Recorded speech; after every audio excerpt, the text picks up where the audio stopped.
Hey everyone, Fatal Exit here, back with you for another FL Mobile tutorial.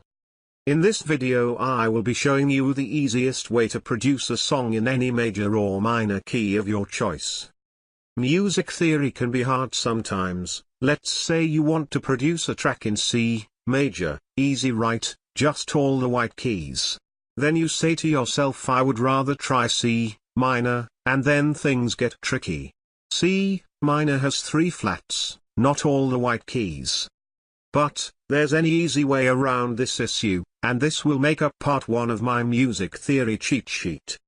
So to do this you need to know 2 scales, and there's 2 ways you can write them out.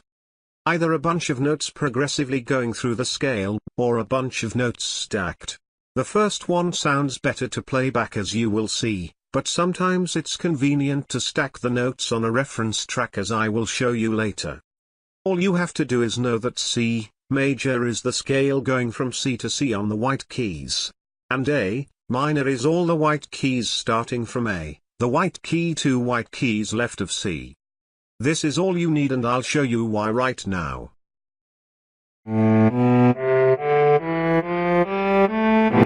So say you know A minor, but want C minor?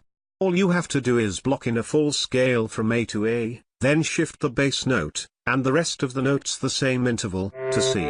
You could do this to any note on the keyboard. And that's your minor key. Major is even easier. You don't even need to remember the position of A as C is marked. All you have to do is shift the notes starting from root C, and that's it.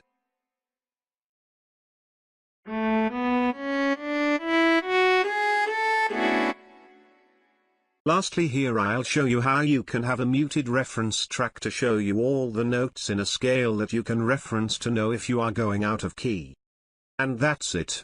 There's my first cheat sheet on how to cheat at scales. Anyway, that's going to be it for this short video. Like and comment if you enjoyed. Would love to see what all of you great people would like to see next. Fatal Exit out.